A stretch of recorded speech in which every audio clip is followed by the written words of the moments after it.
안녕하세요. 변방 목사의 아침 묵상 2022년 2월 1일 화요일 아침 설날 아침입니다. 즐거운 명절 되시고 주의 은혜가 넘치는 가족들과 모든 자녀들 위해 하늘의 복이 임하는 복된 날 되기를 주의 이름으로 축복합니다. 금년 저의 삶의 주제 찬양이 있습니다. 어디든지 예수 나를 이끌면 어디든지 예수와 함께 가려네. 이 찬양에 금년 저의 제목으로 삼아서 올 한해 주님이 이끄시는 곳 어디든지 내가 아니라 주님을 따르는 삶으로 살아가기로 그렇게 결정을 했고, 설날 아침에 오늘 이 찬양을 불렀고 또 이제 온 가족들이 함께 예배하는 시간에 이 찬양을 부르려고 합니다. 어디든지 예수 나를 이끌면 어디든지 예수 함께 가려네. 예수 함께하니 가면 나고 없고 예수님과 동행하면 겁 없네. 어디를 가든지 겁낼 것 없네. 어디든지 예수 함께 가려네. 이런 찬양입니다. 여러분들에게도 이 한 해에 정말 주님과 함께하는 거룩한 삶, 그래서 세상이 두렵지 않고 당당하게 주님이 주정하신 거룩한 삶을 살아내는 복된 한 해 됐으면 좋겠습니다. 설날 아침 작가로 수고하는 아들이 오늘도 일이 있어서 점심이 지나서야 집으로 도착한다고 하는 소식을 어제 저녁에 들었습니다. 아침에 먼저 새해를 시작하면서 설날 아침에 온 가족이 예배해야 하는데 좀 함께 하지 못하는 그런 자녀 때문에 오후에 예배를 드리기로 했습니다. 한 사람 때문에 세 사람의 일정을 조정하고 희생해야 했습니다. 솔직히 저의 마음으로는 미리 와서 예배를 준비해야지 하는 바람도 있습니다. 그러나 오늘도 쉬지 못하고 일하고 바삐 달려올 아들의 모습을 생각하니 짠합니다. 모든 사람에게는 이렇게 다름이 존재하고 상황이 존재한다는 사실을 생각해 보게 됩니다. 이런 것을 다 수용하고 존중하고 이해하고 그 속에서 하나를 만들어 가는 일은 그래서 인간의 능력으로 불가능하다, 이런 생각을 해보게 됩니다. 특히 예배를 지켜야 할 사명을 가진 사람에게는 이런 것이 매우 힘들어집니다. 어떻게 지켜야 할 수 있을까? 이 모든 사람들의 요구를 어떻게 다 들어줄 수 있을까? 그러나 안식일이 사람을 위하여 만든 것이란 주님의 음성을 다시금 기억하면서 예배를 지키는 일은 형식과 시간이 아니라 마음임을 기억하게 됩니다. 오늘도 설에 온 가족이 하나님 앞에 드리는 예배가 아름답게 지켜지고 하나님이 받으시는 예배가 되기를 간절히 소망해 봅니다. 이날 주님은 어떤 말씀을 주실까? 본문에서 바울은 모든 사람이 방언을 말하기를 원한다. 그러나 공동체 안에서 더 중요한 것은 사람들이 알아들을 수 있는 언어로 예언해 주는 것이 참 중요하다, 이런 이야기를 하고 있어요. 5절 말씀 봉독해 봅니다. 나는 너희가 다 방언 말하기를 원하나 특별히 예언하기를 원하노라. 만일 방언을 말하는 자가 통역하여 교회의 덕을 세우지 아니하면 예언하는 자만 못하니라. 이걸 메시지 성경으로 보면 이렇습니다. 나는 여러분 모두가 기도로 하나님과의 사귐을 발전시키기를 바랍니다. 하지만 거기서 멈추지는 마십시오. 다른 사람들을 찾아가서 하나님의 분명한 진리를 선포하십시오.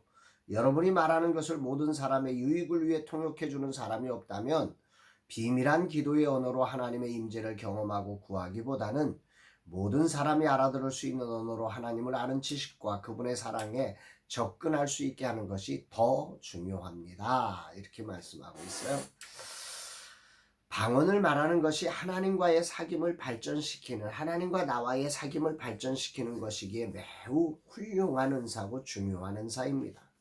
이것을 더욱더 발전시켜가는 일 참 소중한 거죠. 그러나 거기서 멈추지 말라고 사도 바울은 말하고 있어요. 다른 사람을 찾아가서 진리를 선포할 수 있는 일, 그들이 알아들을 수 있는 언어로 진리를 선포하는 일은 더 중요하다, 이렇게 사도 바울은 말씀하고 있습니다. 생각해 봅니다. 오늘 아침 이 말씀을 묵상하면서 한국교회의 가장 큰 장점은 기도의 시간이 많다는 거죠. 새벽 기도하죠. 수요 기도회라고 그러죠. 금요철에 하죠. 그러니까 한국교회는 4번의 공적인 예배 가운데 3번이 기도의 시간입니다. 그만큼 기도가 중요하게 여기는 민족입니다. 세계에 이런 교회가 없습니다. 한국교회 아주 위대한 전통이고 소중한 자리입니다. 이런 한국교회 오늘 바울을 통해 전하는 하나님의 말씀은 그런데 매우 중요하게 들려지는 것 같습니다. 우리는 많은 기도의 자리를 가졌습니다. 그러나 거기서 멈추어 버렸습니다. 다른 사람들을 찾아가서 하나님의 진리를 선포하는 일로 연결하지 못했던 것입니다. 모든 사람이 알아들을 수 있는 언어로 전달하는 일에 기도의 자리보다 덜 중요하게 생각한 것입니다. 신앙이 하나님과 나와의 관계로 고착되어져 버린 한국교회의 신앙이 아닌가, 하나님은 바울을 통해서 진단하시며 이 부분에 대한 혁명이 만들어지기를 원하고 계시는 것 같습니다. 바울은 이런 비유로 말씀을 합니다. 6절에 그런즉 형제들아 내가 너희에게 나가서 방언으로 말하고 계시나 지식이나 예언이나 가르치는 것으로 말하지 아니하면 너희에게 무엇이 유익하리요.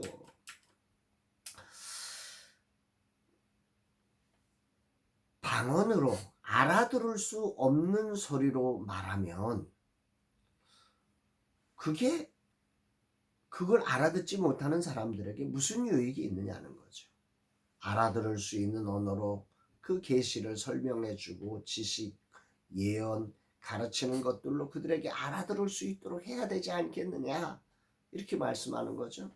그러면서 사도 바울은 9절에서 이렇게 선포를 합니다. 이와 같이 너희도 혀로서 알아듣기 쉬운 말을 하지 아니하면 그 말하는 것을 어찌 알리요. 이는 허공에다 말하는 것이라. 허공에다 그냥 외치는 소리에 불과하다는 거죠. 가정에서, 직장에서, 교회에서 기도의 언어로만 말하고 실제로 상대방이 알아들을 수 있는 언어로 말하는 법에 대해서 서툴기만 한 오늘 저의 모습을 하나님 앞에 자백하게 됩니다. 나도 자녀들에게 늘 기도의 언어로 축복해 주지만 정작 그들에게 들려주는 소리에는 축복이 아니라 간섭만이 있는 것은 아닐까, 이런 생각을 해보게 됩니다. 바울은 이렇게 결론을 맺죠. 12절 그러므로 너희도 영적인 것을 사모하는 자인즉 교회의 덕을 세우기 위하여 그것이 풍성하기를 구하라.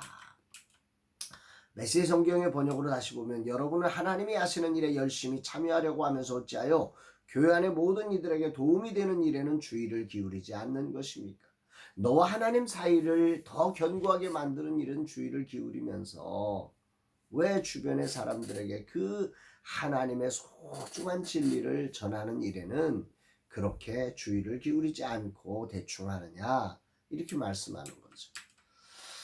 오늘 이 말씀을 묵상하면서 자녀들을 향해 새벽에도 가서 방언으로 기도하고 수요일에도 가서 기도하고 금요철에 가서 기도하는데 과연 자녀가 들을 수 있는 소리로 우리는 어떻게 전하고 있는가 생각해 보게 됩니다.